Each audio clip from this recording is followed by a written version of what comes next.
Ce programme est financé par les amis et partenaires du ministère de Joyce Meyer.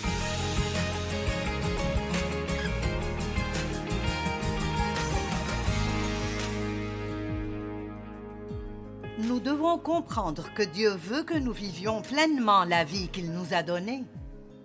Et nous devons nous reposer. Et non seulement laisser notre corps se reposer, mais vous devez vous reposer intérieurement. Vous devez ne pas vous inquiéter tout le temps et ne pas toujours essayer de résoudre certains problèmes ou essayer d'expliquer tout ce que vous ne comprenez pas. Vous pouvez ne pas comprendre des choses et survivre parce que Dieu comprend, il sait. Amen. Donc ce truc de la culpabilité était vraiment difficile pour moi. Et j'ai appris la puissance de la confession de la parole. Dieu veut pourvoir à vos besoins. Il veut que vous ayez une abondance pour que vous puissiez être une bénédiction. Je ne comprends pas pourquoi cette vieille religion morte veut que tous ceux qui sont chrétiens soient pauvres et fauchés et aillent dans le monde la tête baissée. Je veux dire, c'est diabolique. Ce n'est pas la volonté de Dieu. Je pourvoirai à tous vos besoins selon ma richesse avec gloire en Jésus-Christ. Donnez et il vous sera donné, une bonne mesure serrée et qui déborde. Apportez à la maison du trésor toutes les dîmes, et vous verrez si je n'ouvre pas pour vous les écluses des cieux, bénédictions en abondance. Maintenant, tout le monde n'a pas la même quantité, et je ne dis pas que tout le monde deviendra riche, mais que Dieu veut pourvoir à vos besoins. Amen. Juste cette façon de penser religieuse, elle m'énerve tellement parce qu'elle vole ce que Jésus est mort pour que son peuple ait. Vous pouvez jouir de votre vie et vous n'avez pas besoin de passer votre vie à vous sentir coupable et condamné pour chaque petite erreur que vous faites. La raison pour laquelle Jésus est venu est que nous sommes tellement pathétiques si nous sommes laissés tout seuls que nous ne ferons rien d'autre que des erreurs. Et vous pouvez être complètement sauvé et vous ferez toujours des erreurs. Parce que tant que vous avez une chair humaine, vous ne ferez pas tout comme il faut tout le temps. J'ai appris la puissance de confesser la parole de Dieu. Et je pense l'avoir dit probablement des millions de fois dans ma vie. Je suis la justice de Dieu en Christ. Et cela énerve les personnes religieuses. Eh bien, qui penses-tu être? Vous avez entendu que j'ai dit « en Christ ». Je suis la justice de Dieu en Christ, pas en moi-même. Il y a une différence entre qui vous êtes et ce que vous êtes. Je ne fais pas tout comme il faut, mais je sais qui je suis en Christ. Et je vous le dis, je suis si désolée quand je pêche. Oh, je suis désolée, parce que j'aime le Seigneur et je ne veux pas le décevoir. Mais il sait déjà tout ce que je ferai avant que je ne le fasse. Vous ne surprenez pas Dieu. Il ne dit pas « Oh non, je ne savais pas que tu serais comme ça. »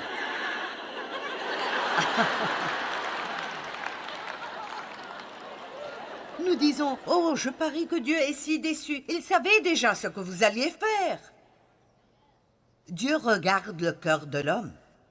Et très clairement, vous vous occupez profondément de votre relation avec Dieu, ou vous ne passeriez pas toute la journée le samedi, votre jour, ou vos 2 jours de congé, ici, à m'écouter vous prêcher la parole de Dieu. Et donc Dieu voit votre cœur. La Bible dit que quand la parole est semée dans vos cœurs, Satan vient immédiatement et essaye de la voler. Et l'une des façons dont il fait cela est que vous entendez toute cette bonne parole, et puis avant que vous rentriez,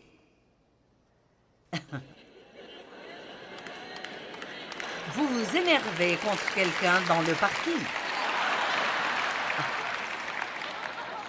Allez. Ou vous vous disputez avec quelqu'un à la table des ventes concernant qui aura la dernière série sur l'amour.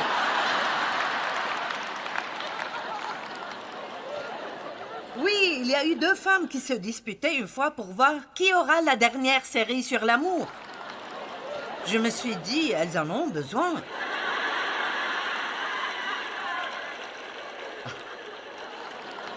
Vous savez, la chair est juste stupide. C'est tout ce que vous pouvez en dire. C'est tout ce que vous pouvez en tirer. Elle est stupide. Mais Dieu merci, nous avons la sagesse de Dieu à l'intérieur de nous. Je suis si reconnaissante pour la conviction du Saint-Esprit. Oh mon Dieu, je pouvais maltraiter les gens et ne pas même savoir que je le faisais. Eh bien, pas maintenant. Dès que j'ai juste un tout petit peu de mauvaise attitude ou un mauvais ton envers quelqu'un, c'est vraiment... Je le sais. Oh Dieu, je suis désolée. Et je dis à cette personne, je suis désolée. N'ayez jamais peur de dire « Eh, je suis désolée, j'avais tort ». Et ne faites pas d'excuses à ce sujet. Dites « j'avais tort ».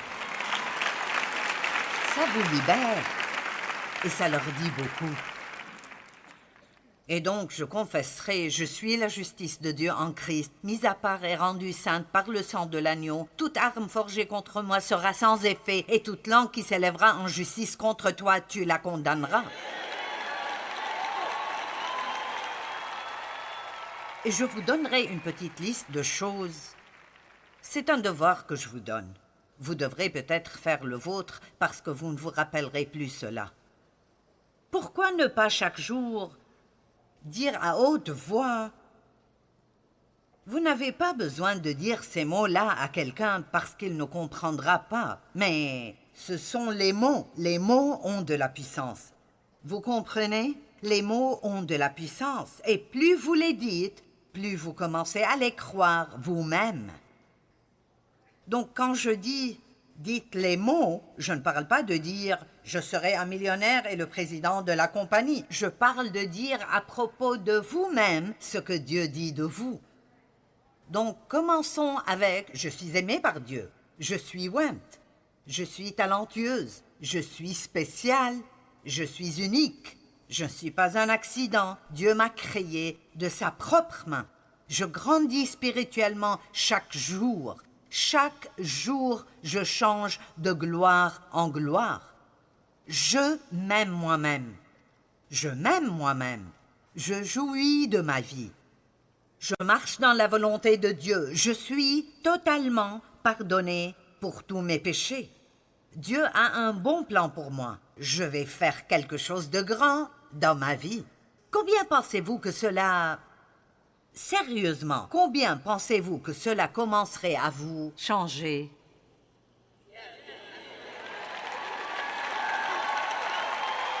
Mais il n'y a probablement que peu de gens ici qui font ceci. Combien d'entre vous disent des choses négatives à leur propos de leur propre bouche? Je suis si stupide. Je ne fais jamais rien comme il faut. Je suis si grosse. Mes pieds sont trop grands, mon nez est trop crochu. Je me déteste. Si seulement je te ressemblais, si seulement, eh bien vous ne serez jamais quelqu'un d'autre. Vous êtes coincé dans votre peau, donc vous devez apprendre à vous aimer.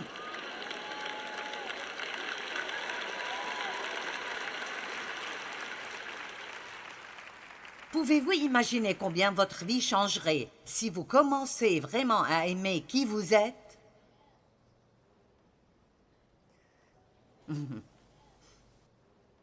Arrêtez d'essayer d'être la femme de votre pasteur. Et j'ai dit toutes mes histoires. Je dis que je ne vais pas les raconter et je les raconte toujours. Mais j'ai essayé d'être comme Dave parce qu'il est vraiment décontracté et je suis... La réponse de Dave pour tout est de jeter nos soucis, et la mienne était d'essayer de faire arriver les choses. Dieu merci, je ne suis plus comme ça, mais je ne suis pas aussi bonne que lui quand il s'agit de jeter nos soucis. Et vous savez quoi? Ça ne fait rien. Vous savez pourquoi ça ne fait rien? Parce que je suis qui je suis, et je change aussi vite que possible, et Dieu me connaît et il connaît mon cœur. et Dieu m'aime comme je suis.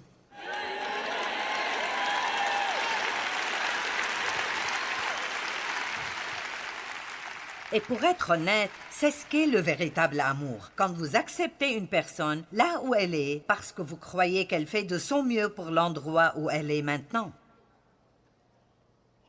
C'est ce que j'adore chez Dave, c'est qu'il aime ma personnalité fougueuse. Parfois je dirais, j'ai besoin de changer ceci. Il dit, oh non, ne le fais pas. Il dit que je suis son amusement.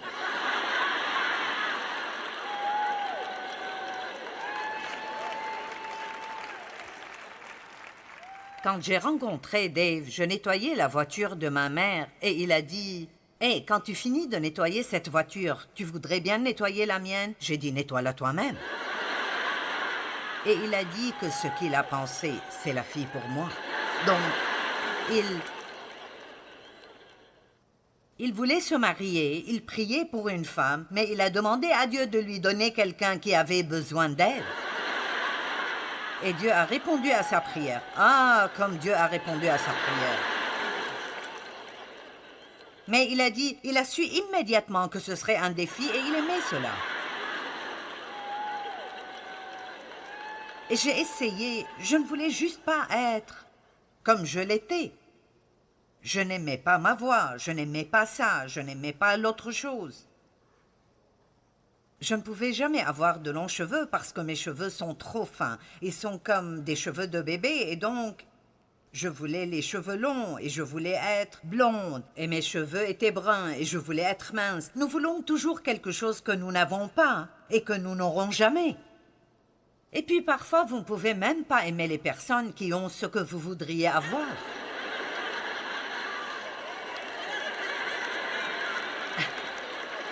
Allez, combien d'entre vous détestent les personnes minces?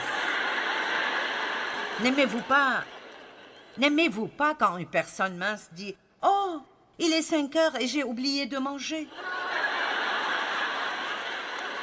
Je pourrais oublier mes enfants quelque part, mais je n'oublie pas de manger.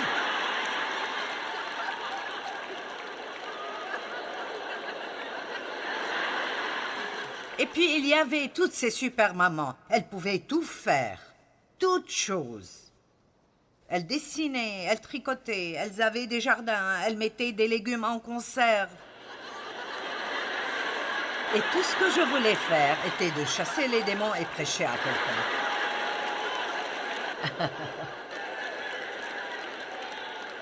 Allez. Et je vous dirai quoi? Est-ce que quelqu'un ici est fatigué d'avoir une guerre intérieure? Je ne sais même pas comment vous le dire.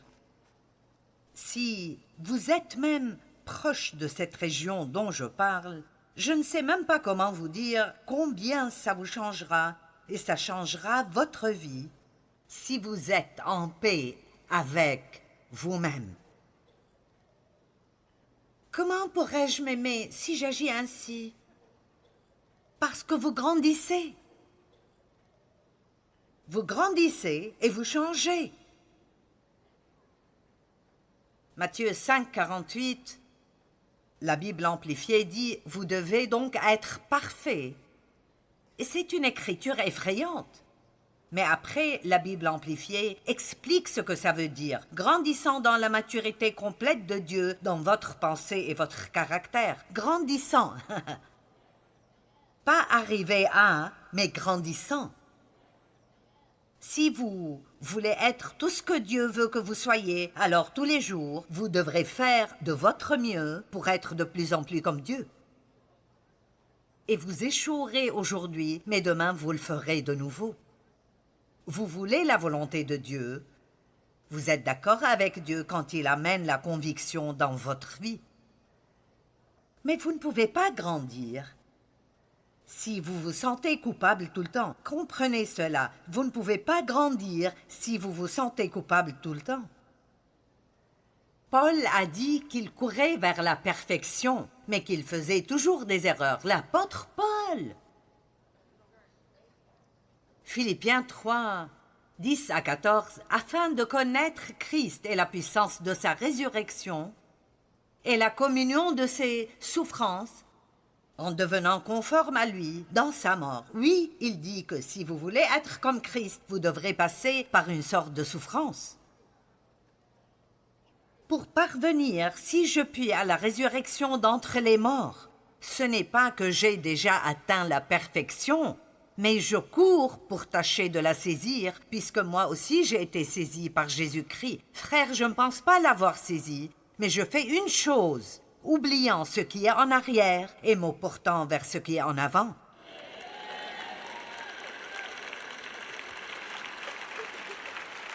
Il a payé pour vos péchés. Vous n'avez pas besoin de payer. Tout ce que vous devez faire est de croire. Repentez-vous et croyez ce que la parole de Dieu dit. Recevez-le et continuez à vous battre pour le prochain niveau de croissance. Vous allez grandir. Combien d'entre vous se demandent parfois si vous êtes même sauvés? Vous pensez, comment pourrais-je être sauvé et agir ainsi? Je veux dire, j'ai eu des rêves fous. Parfois, je fais un rêve et je me lève en pensant, suis-je vraiment une chrétienne?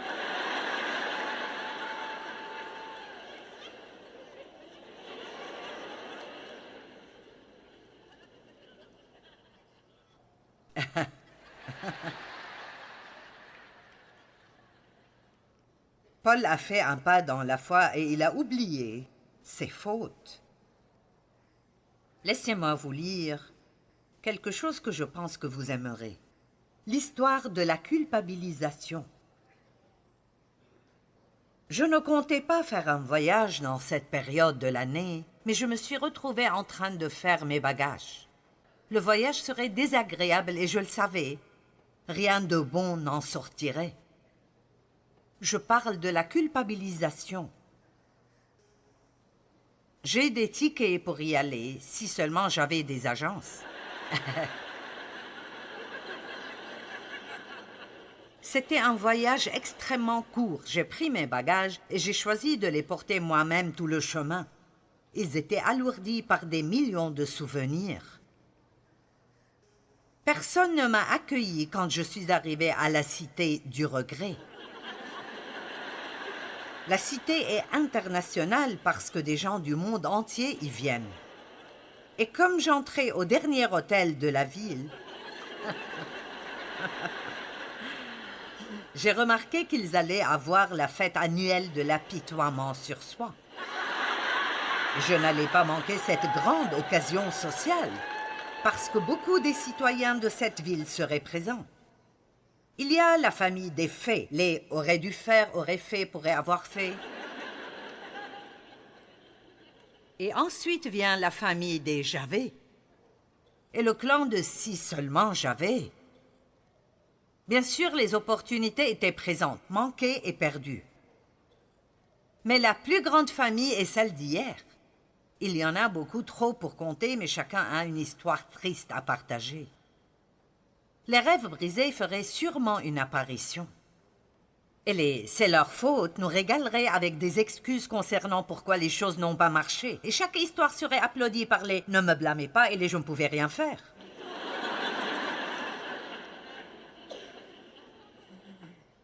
Si vous voulez cette histoire, si vous allez en ligne, l'histoire de la culpabilisation, vous la verrez avec mon nom.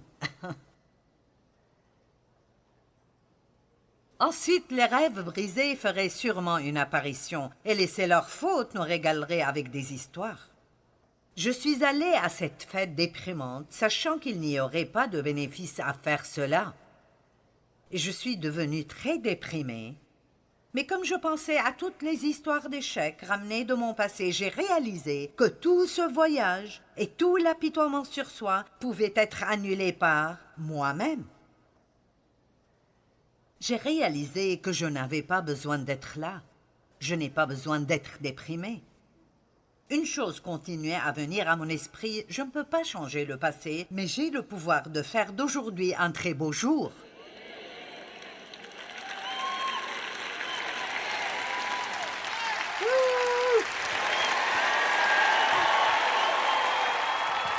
Je ne peux pas changer le passé, mais j'ai le pouvoir de faire d'aujourd'hui un très beau jour. Je peux être heureuse, joyeuse, accomplie, encouragée et encourageante. Sachant cela, j'ai quitté la cité du regret sans laisser d'adresse de réexpédition. Suis-je désolée pour les erreurs du passé? Oui. Mais il n'y a pas de façon physique de les effacer.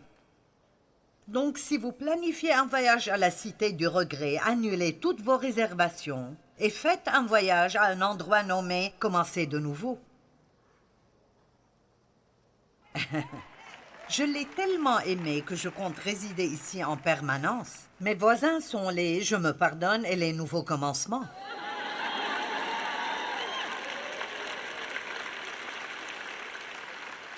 Et vous n'avez pas besoin de porter vos bagages lourds là-bas parce que le poids est enlevé de sur vos épaules à l'arrivée.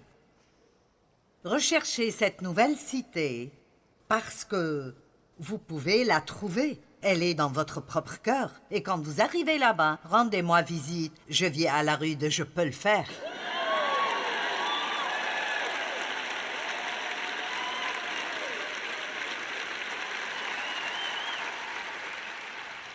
N'ayez pas peur de prendre ce pas dans la foi et de dire « Est-ce que c'est pour moi ?» Pourrais-je vraiment ne pas être misérable à chaque fois que je fais une erreur?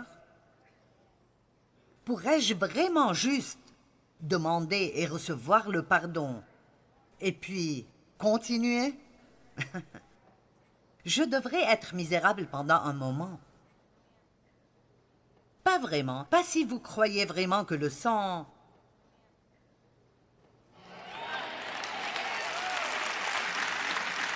Vous voyez, dans l'Ancienne Alliance, le péché ne pouvait qu'être couvert. Et quand quelque chose est couvert, quelque chose de moche est couvert, vous savez toujours qu'il est là. Donc ça va toujours vous tourmenter. Et vous avez peur que quelqu'un le découvre. Mais dans la Nouvelle Alliance, le péché n'est plus couvert. Il est enlevé. Votre péché est lavé complètement. Il part sans résidu. Le sang des taureaux et des chèvres pouvait couvrir, mais le sang de Jésus nettoie et enlève complètement la tache même du péché. L'un des vieux hymnes parle d'enlever la tache de la culpabilité. J'espère que vous comprenez ceci.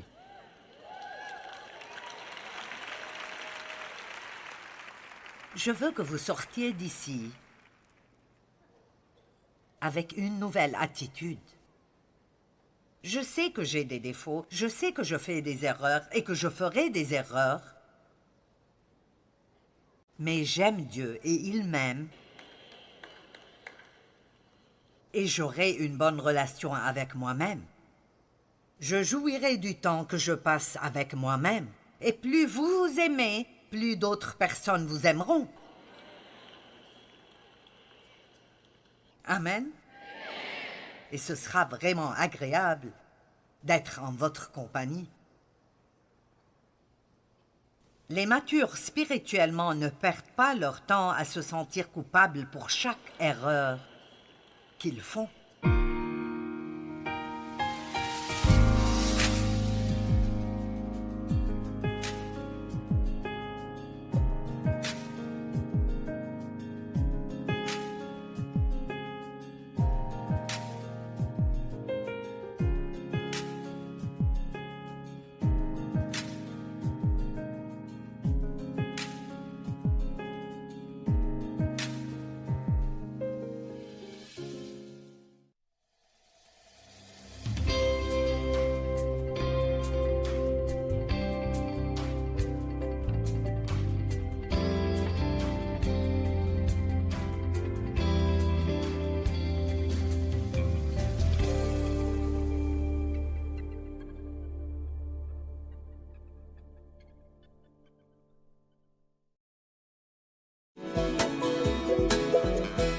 Je crois que la simplicité est une puissance. Je veux vous parler aujourd'hui de simplifier votre vie de prière et de vous simplifier la vie pour que vous puissiez jouir davantage des choses.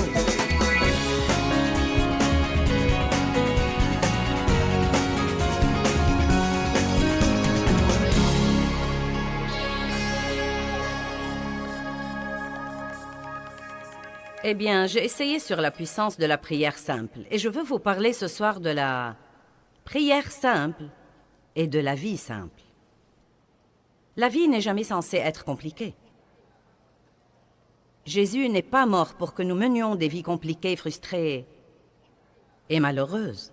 Il est mort pour que nous puissions avoir et jouir de notre vie. Jouir, avoir de la joie, nous réjouir. Et la complication vole la joie. Qui de vous comprend ça? À l'instant où les choses se compliquent, elles tuent la joie. Nous devons donc apprendre à prier pour toutes choses et ne pas stresser pour quoi que ce soit. Prier pour toutes choses et ne stresser pour rien, pour rien. Eh bien, pourquoi faut-il que la vie soit si compliquée?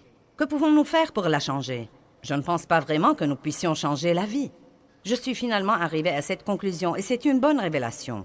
Je pense trop souvent que nous loupons tout ce que nous tentons. Quand nous essayons de faire quelque chose quand on n'y peut rien, nous essayons de changer cette personne pour que nous soyons heureux et de changer cette circonstance pour que nous soyons heureux. Et vraiment, ce que nous devons faire, c'est d'essayer de changer notre approche de la vie. Vous pouvez changer toute une situation en changeant votre façon d'y penser. Vous pouvez changer toute une situation en changeant votre façon d'en parler. Vous pouvez changer toute une situation en décidant simplement d'adopter une attitude différente à son égard.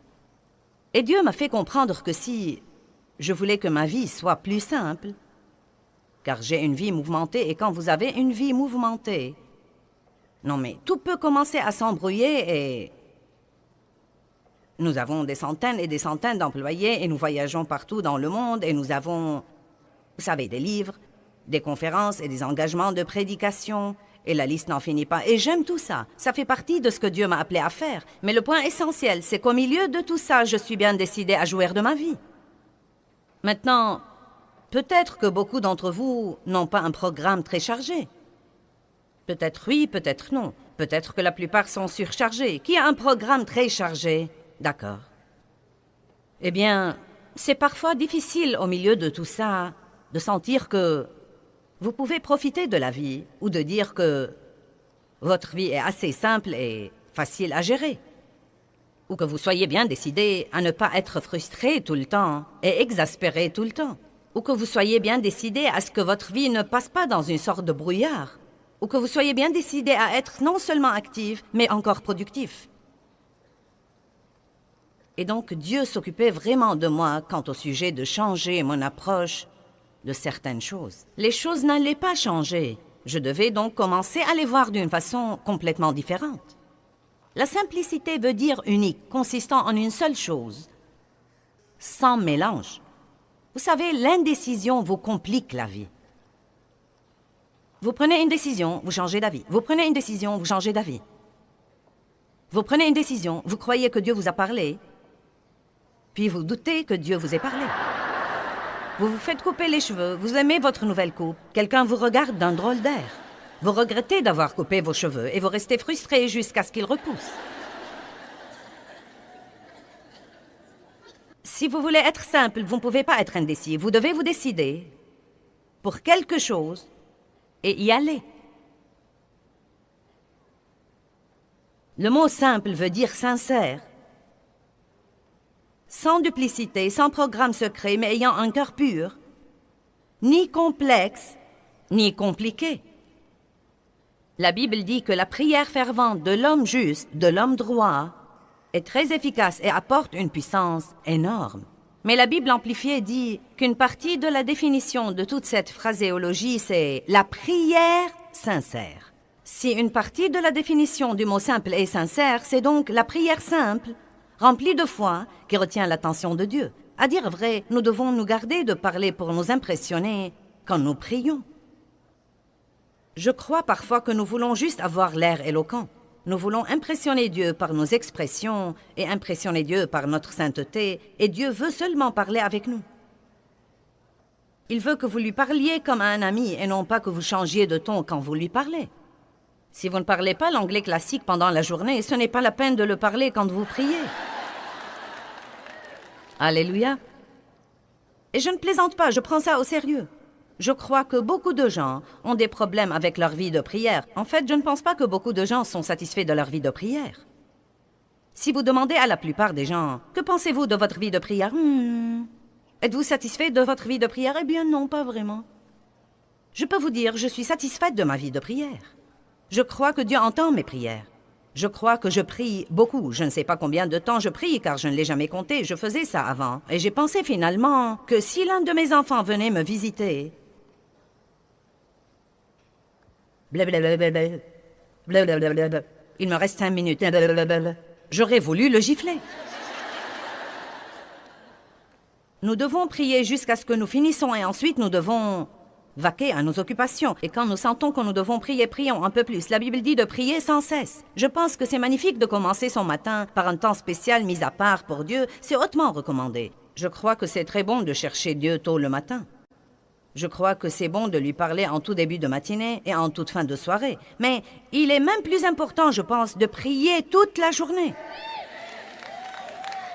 Le seul moyen de garder la vie simple est de prier des prières simples toute la journée jusqu'à la fin du jour pour chercher l'aide de Dieu et impliquer Dieu dans tout ce que nous faisons. Proverbe 3 dit « Confie-toi en l'Éternel de tout ton cœur et ta pensée et ne t'appuie pas sur ta sagesse. Reconnais-le dans toutes tes voies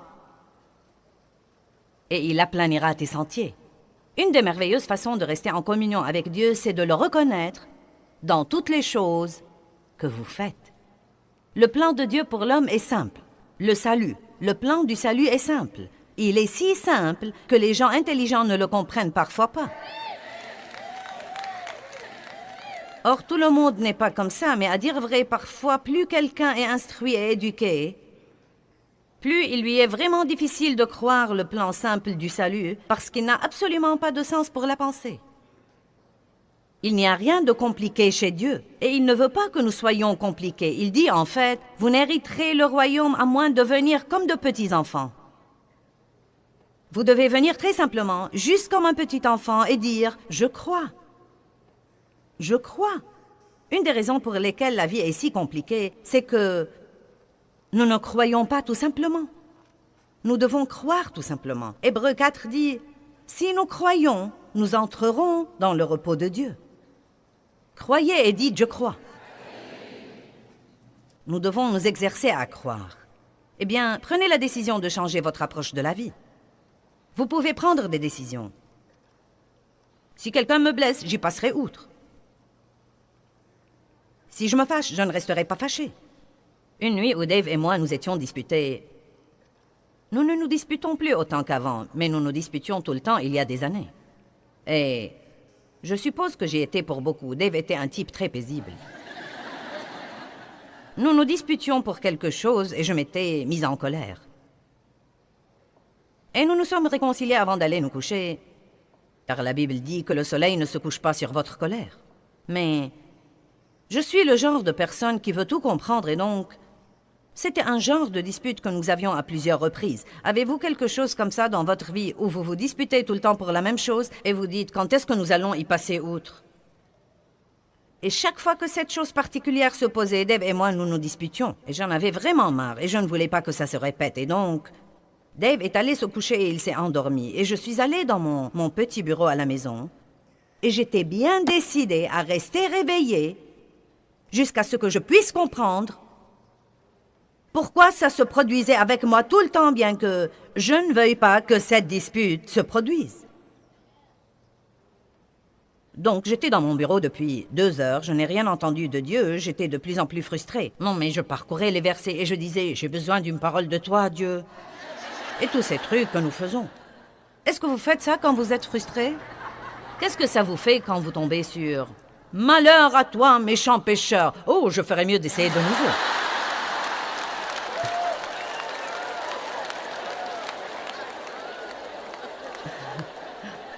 Nous sommes tous si drôles. Nous voulons que Dieu nous parle comme ça. Ce qu'il y a de drôle, c'est que parfois, quand vous êtes nouveau dans la foi, il vous parlera comme ça. Mais ça ne va pas durer pour toujours, car tôt ou tard, il veut que vous connaissiez ce qu'il y a là-dedans et ne pas tomber sur une page surnaturellement. Mais quel que soit votre problème, vous saurez la réponse car vous l'aurez dans votre cœur.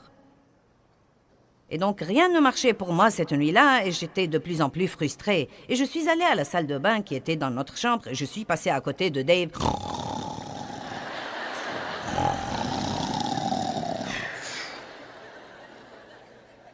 Oh Dieu, eh bien je ne sais pas quoi faire, Dieu. Je ne sais pas quoi faire, je ne peux pas, Dieu. Je ne peux pas supporter que ça se répète, Dieu. Que devrais-je faire? Et Dieu m'a parlé et il m'a dit, pourquoi ne vas-tu pas te coucher et t'endormir comme Dave?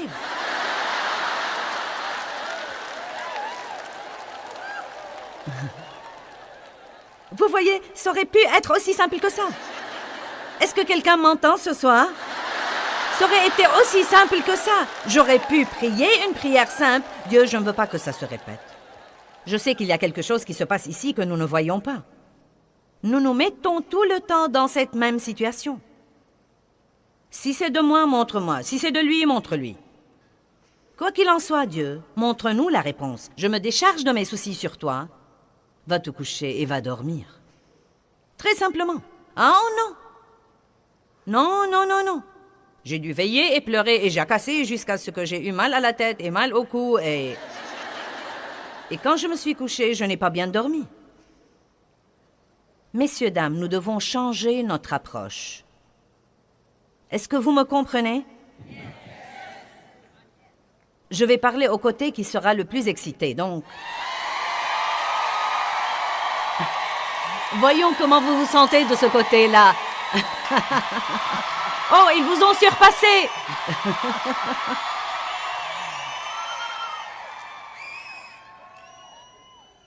Vous savez, je veux vraiment m'assurer que vous saisissiez ce que je dis. Comme quoi, la vie ne va probablement pas changer. Et je ne veux pas être négative quand je dis ça, mais il y a de fortes chances qu'elle va empirer. Pourquoi? À cause de l'état des choses dans le monde aujourd'hui. Non, mais si vous repensez aux 20 ans passés, les choses ont empiré. Et comme je l'ai dit, je n'essaye pas d'être critique ou d'être négative, mais je ne crois pas du tout que nous devons craindre ça, ou même nous en soucier, car je crois de tout mon cœur que tant que nous abordons...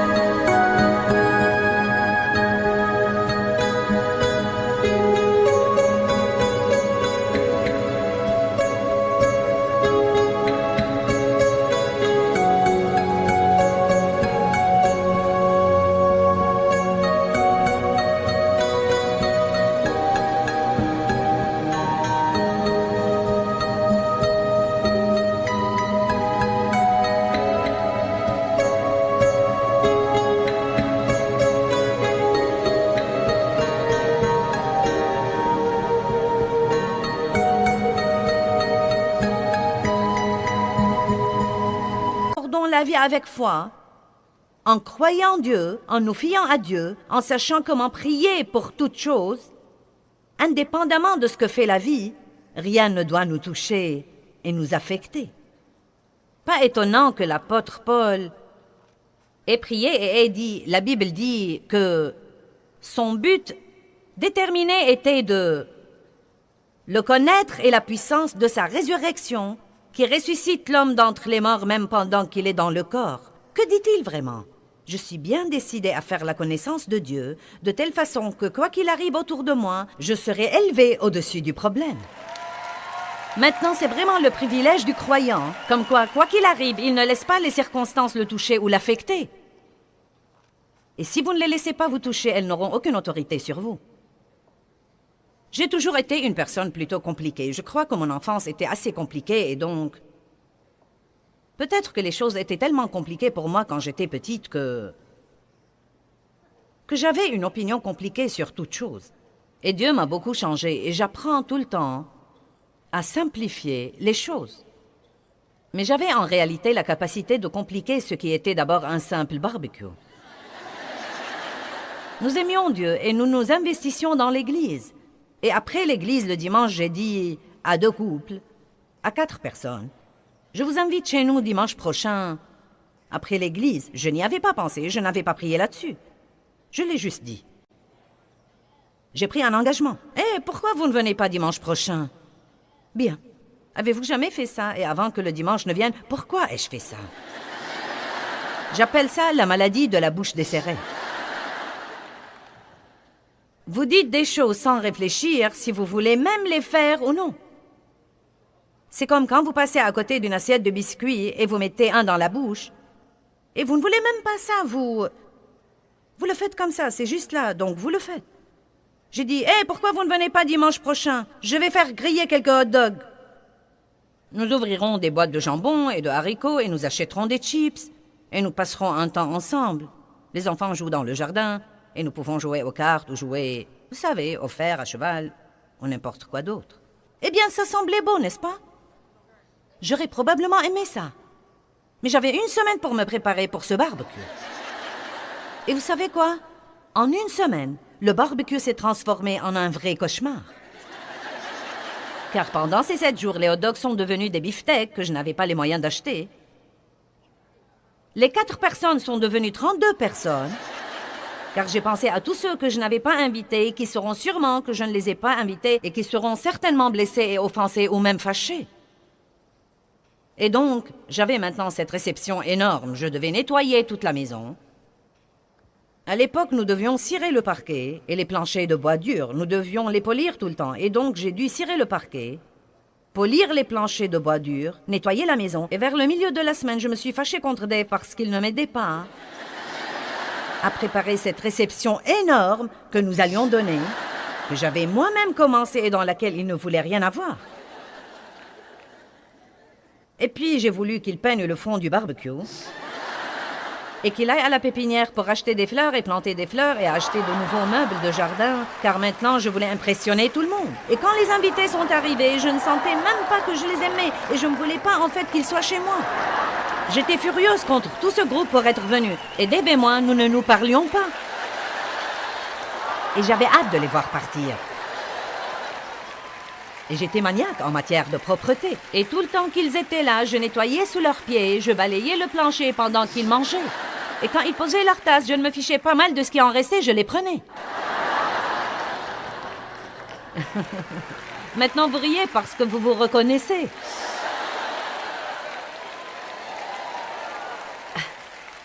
Je vais vous poser une question. Est-ce que cette réception compliquée était la faute de la vie? Oh, bon Dieu, si seulement je pouvais vraiment jouir de ma vie. Je suis la seule à faire tout le travail ici. Non, mais si seulement je pouvais jouir de ma vie. Allez à Luc chapitre 10. Oh, vous savez où nous allons, n'est-ce pas? Certains d'entre vous le savent. Marthe, Marthe.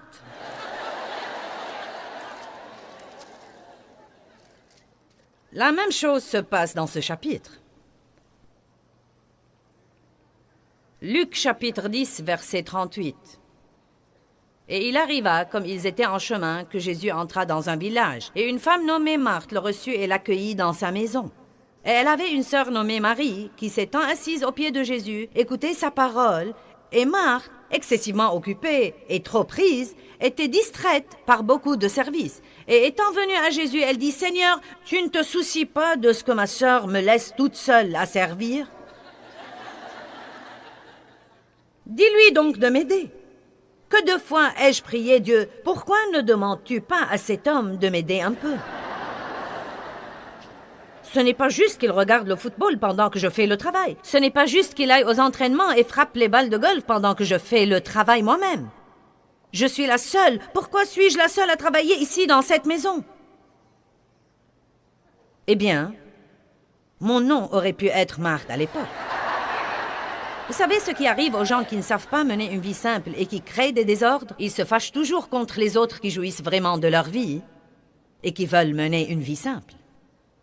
Et je suis maintenant contente que Dave ne m'ait pas permis de ravir sa joie, car sa stabilité est finalement devenue un témoignage pour moi, et je désirais ardemment la paix que j'ai vue dans sa vie.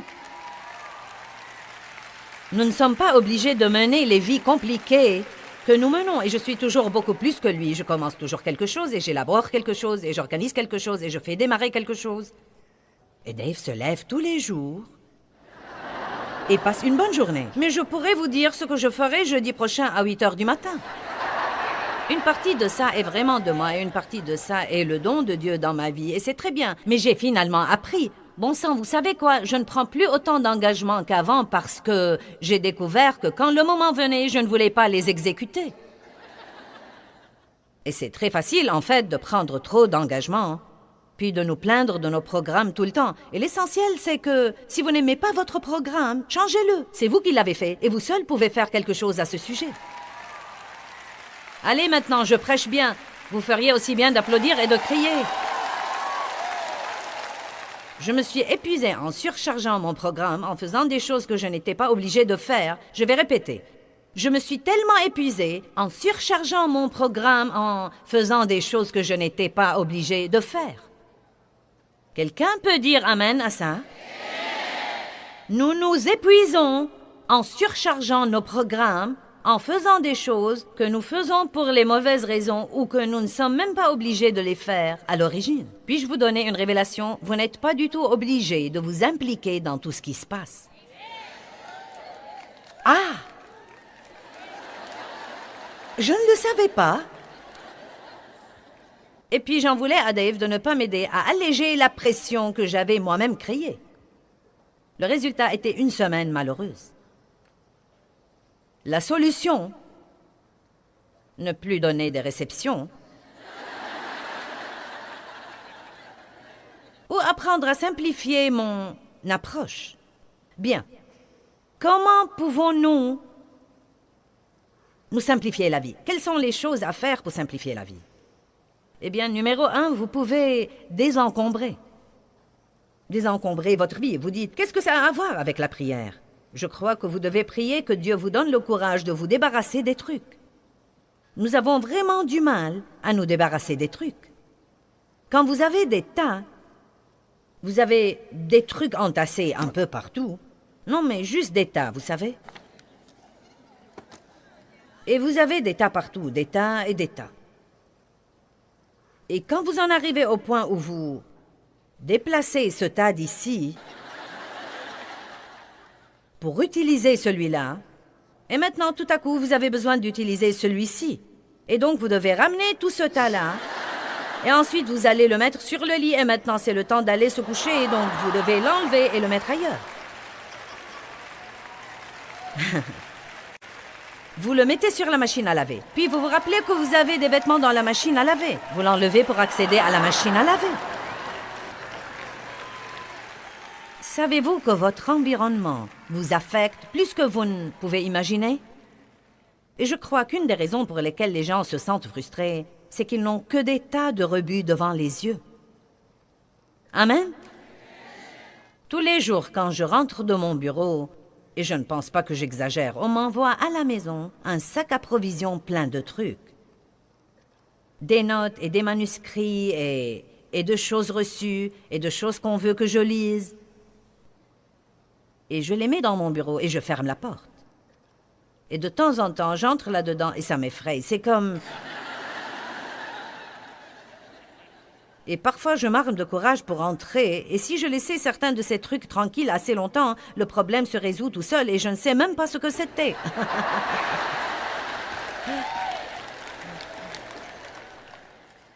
Gardez votre environnement organisé et dégagé. Priez que Dieu vous donne le courage de donner des trucs. Et priez que Dieu vous donne le courage de jeter des trucs.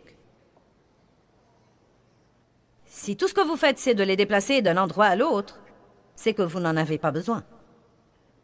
Une autre chose que vous pouvez faire pour vous simplifier la vie, c'est de prier Dieu de vous aider à discerner entre les choses dont vous devez vous occuper et celles que vous devez laisser tranquilles. Ne vous faites pas des taupinières des montagnes. Ce n'est pas la peine de corriger vos enfants chaque fois qu'ils font une erreur. Ce n'est pas la peine de le leur signaler chaque fois que quelqu'un dans la maison laisse quelque chose dehors et ne le range pas.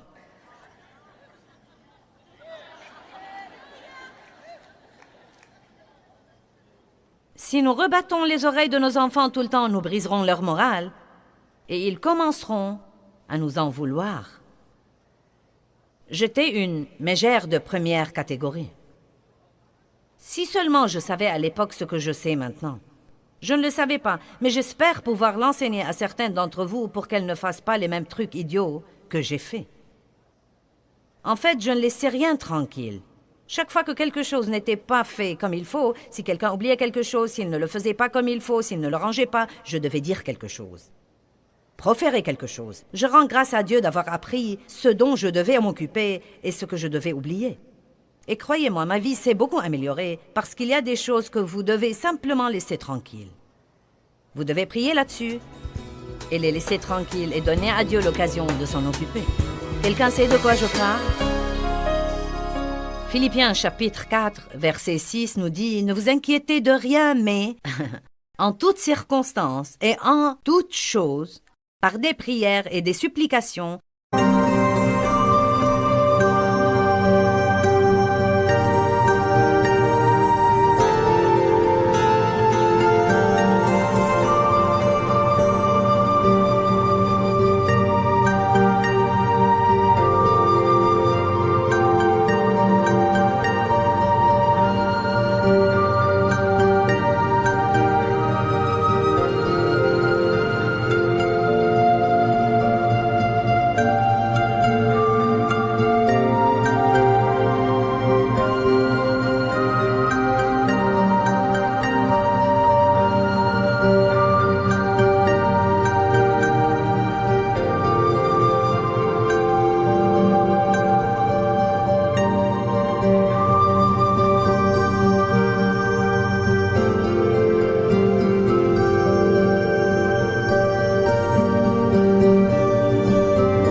et des demandes précises, avec des actions de grâce, continuez à faire connaître vos besoins à Dieu. J'aimerais vous suggérer d'étudier et de méditer ce verset assez longtemps, afin que vous compreniez ce qu'il dit comme quoi rien ne devrait vous inquiéter ou vous frustrer si vous priez avec la simple foi d'enfant.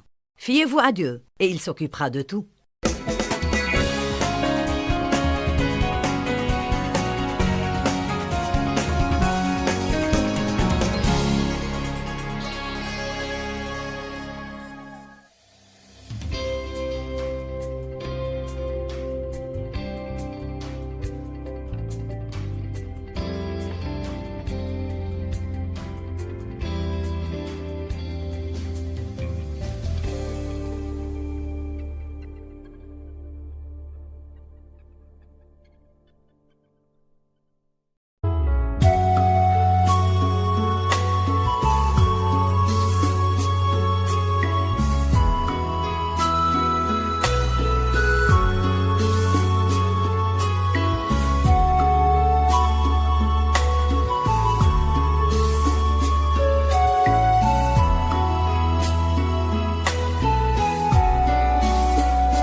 khắp phương trời vẫn nhớ tới quê hương.